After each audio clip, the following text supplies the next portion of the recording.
બાળકો આપણે ધોરણ 6 નું ગણિત જેમાં સ્વાધ્યાય 3.3 કરીએ છીએ. હવે આપણે ત્રીજો પ્રશ્ન જોઈએ. ત્રીજો પ્રશ્ન શું છે કે વિભાજ્યતાની ચાવીનો ઉપયોગ કરીને નીચેનામાંથી કઈ સંખ્યા 6 વડે ભાગી શકાય. 6 વડે વિભાજ્ય હોય તે સંખ્યા આપણે નક્કી કરવાની છે. હવે તેના માટે બાળકો આપણે 2 અને 3 વડે જો થતી હોય તો આપણે 6 વડે એને કરી શકીએ. એટલે એના માટે આપણને 2 ની ચાવી અને 3 ની ચાવી આવડવી જરૂરી છે. જો એ આપણને આસાનીથી આવડશે તો 6 વડે આપણે એને ઇઝીલી ભાગી શકશું. હવે 2 ની ચાવી શું છે બાળકો કે 2 ની ચાવી એ છે કે એકમનો અંક શું હોવો જોઈએ 0 2 4 6 8. તો આપણે 2 વડે ભાગી શકીએ. તો અહીંયા 4 છે એટલે આપણે 2 વડે ભાગી શકશું એને. 3 વડે શું છે બાળકો 3 ની ચાવી શું છે કે બધા અંકોનો સરવાળો જો 3 નો અવયવી હોય તો આપણે એને ભાગી શકીએ. તો 9 ને 2 11, 11 ને 7 18, 18 ને 1 19, 20 21 22 23, 24 25 26 27 છે. 27 એ 3 નો અવયવી છે તો આને આપણે ભાગી શકશું 3 વડે. તો આ આપણે બંને વડે ભાગી શકીએ છીએ તો 6 વડે પણ ભાગી શકશું. હવે આપણે બીજો સવાલ શું છે 4335. 2 ની ચાવી અહીંયા 5 છે એટલે આપણે ભાગી ન શકીએ. 5 એ એકી સંખ્યા છે એટલે ન ભાગી શકાય.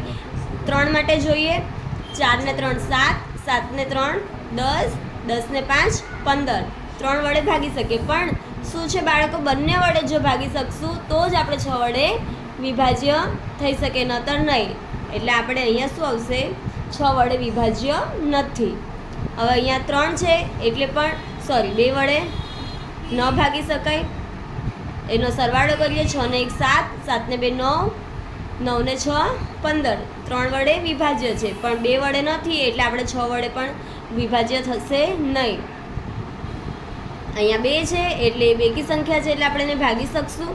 9 ને 1 10, 10 ને 3 13, 13 ને 5 18, 18 ને 2 20. 20 છે બાળકો 20 એ 3 નો અવયવી નથી તો આપણે આ સંખ્યાને ભાગી શકશું નહીં. તો આપણે 6 વડે પણ ન ભાગી શકાય. અહીંયા 0 છે એટલે 2 વડે ભાગી શકશું. 4 ને 3 7, 7 ને 8 15,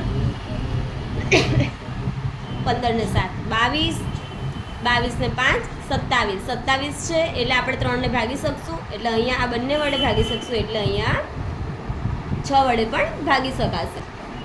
હવે આપણે આગળ જોઈએ 4 છે તો આપણે એને 2 વડે ભાગી શકશું. 3 માટે બધાનો સરવાળો કરીએ 1 ને 7 8, 8 ને 9, 8 ના 16 ને 1 17, 17 ને 1 18, 18 19 20 21 22 23 24 25 26 27 28 29 30. 30 એ 3 નો અવયવી છે તો આપણે ભાગી શકશું. તો આપણે આખી સંખ્યાને 6 વડે ભાગી શકશું. હવે અહીંયા 3 છે એટલે 2 વડે ન ભાગી શકાય.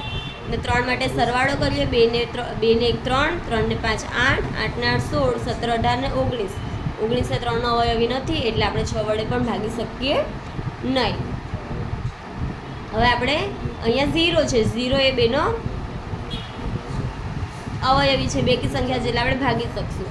હવે 3 માટે બધાનો સરવાળો કરીએ 3 ને 6 9, 9 ને 9 18, 19 20 ને 21. 21 એ 3 નો અવયવી છે એટલે આપણે 6 વડે પણ એને ભાગી શકશું. 2 છે બેકી સંખ્યા છે એટલે 2 વડે ભાગી શકાય. 3 માટે બધાનો સરવાળો કરીએ 7 ને 1 8, 8 ને 8 16, 16 ને 5 21, 21 22 23. 23 એ 3 નો અવયવી નથી એટલે આપણે ન ભાગી શકીએ. 8 એ બેકી સંખ્યા છે એટલે 2 વડે ભાગી શકાય. 2 ને 1 3, 3 ને 5 8, 8 ને 8 16, 16 એ 3 નો અવયવી નથી એટલે આપણે 6 ને પણ ભાગી શકશું નહીં. બાળકો 6 ની ચાવી શું છે 6 ની ચાવી એ છે કે 2 અને 3 વડે જો ભાગી શકાય તો 6 વડે આપણે આસાનીથી ભાગી શકીએ. તો 2 ની ચાવી એના માટે યાદ કરવાની અને 3 ની ચાવી યાદ કરવાની. આપણને એ યાદ રાખવાનું બાળકો આ ચેપ્ટરમાં આપણને જો ચાવીઓ આવડશે તો આપણે બધા દાખલા ઇઝીલી કરી શકશું. હવે આપણે આગળનો દાખલો જોઈએ. હવે ચોથો પ્રશ્ન શું છે બાળકો આપણે ચોથો પ્રશ્ન જોઈએ. વિભાજ્યતાની ચાવીનો ઉપયોગ કરીને કઈ સંખ્યા 11 વડે વિભાજ્ય છે. આપણે કહ્યું છે 11 વડે વિભાજ્ય હોય તેવી સંખ્યા નક્કી કરવાની છે જે 11 વડે. તો 11 ની ચાવી શું છે બાળકો એના માટે તમારે 11 ની ચાવી આવડવી ખૂબ જરૂરી છે. 11 ની ચાવી શું છે કે બેકી સંખ્યાનો સરવાળો અને એકી સંખ્યાના સરવાળાને આપણે બંનેનો તફાવત શોધવાનો. પહેલાં હું અહીંયા એક દાખલો કરીને બતાવું. આપણે એકી સંખ્યાનો સરવાળો કરીએ પહેલાં. તો પહેલાં 5 ને પછી 4 આ લીધા છે બાળકો. આ એકી સંખ્યા અને આ શું છે ગોળ કરું છું એ શું છે બેકી સંખ્યાનો સરવાળો. 4 અને 5 તો 4 ને 5 થાય 9, 4 ને 5 9. બંનેનો શું કરવાનો છે તફાવત. 9માંથી 9 ગયા તો શું થાય 0. 0 એ 11નો અવયવ છે એટલે આપણે શું થશે એના આખી સંખ્યાના 11 વડે ભાગી શકશું. એવી રીતે આપણે બીજો દાખલો જોઈએ. 1 0 8 2 4. હું તમને અહીંયા પાછું કરીને બતાવું. આ એકી સંખ્યા જે છે એના પર હું શું કરું છું બોક્સ બનાવું છું અને બેકી સંખ્યાની જગ્યા પર જે છે બેકી સંખ્યાના સ્થાન કિંમત પર એને ગોળ કર્યા છે. એકી સંખ્યા એટલે 1 3 5 7 9 એ સ્થાન કિંમત લેવાની અને બેકી સંખ્યા એટલે 2 4 6 8 10 એવી રીતે. તો આપણે પહેલાં એકી સંખ્યાનો સરવાળો કરીએ. 1 8 4 અને બેકી સંખ્યામાં કઈ સ્થાન કિંમત છે 0 2.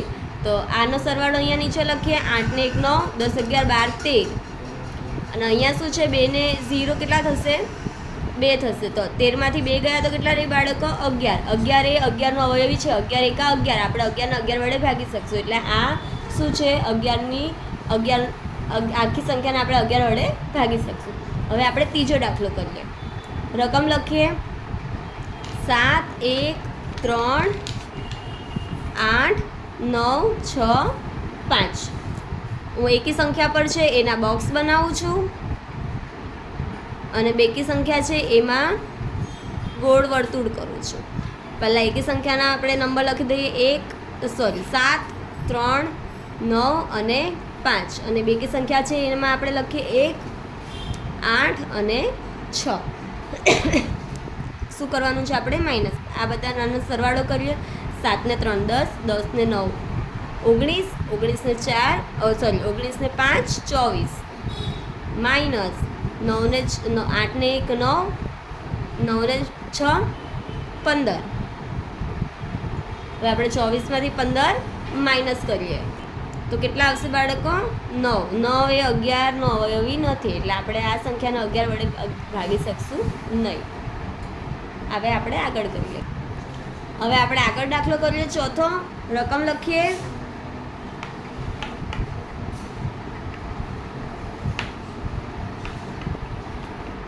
70169308.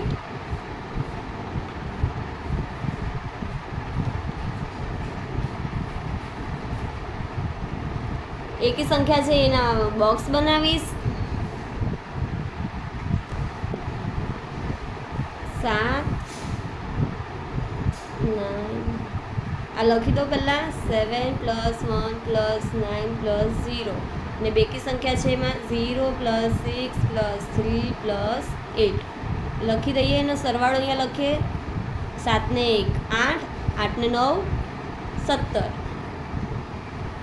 6 ને 3 9 9 ને 8 8 ને 8 16 ને 1 17. તો 17માંથી 17 જાય તો શું આવે બાળકો 0. 0 એ 11નો અવયવી છે તો આપણે આ સંખ્યાને 11 વડે ભાગી શકીએ.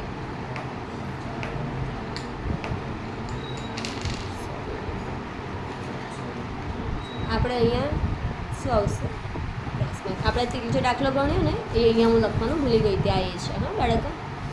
હવે આપણે પાંચમો દાખલો કરીએ. રકમ લખીએ 1 0 0 0 0 0 0 1.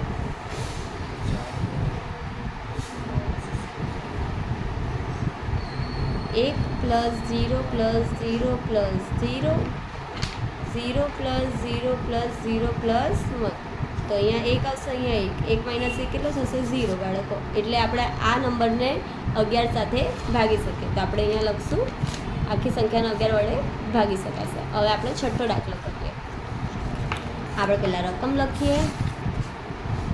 રકમ શું છે બાળકો 9 0 1 1 5 3. પહેલાં આપણે બોક્સ બનાવી દઈએ. 9 + 1 1 + 5 અને 0 + 1 + 3. 9 ને 1 10 10 ને 5 15 અને 1 ને 3 4. તો 15માંથી 4 જાય તો શું આવે બાળકો 11. 11 એ 11નો અવયવી છે એટલે આપણે આ સંખ્યાને 11 વડે ભાગી શકીએ. આના માટે 11ની ચાવી આવડવી ખૂબ જરૂરી છે.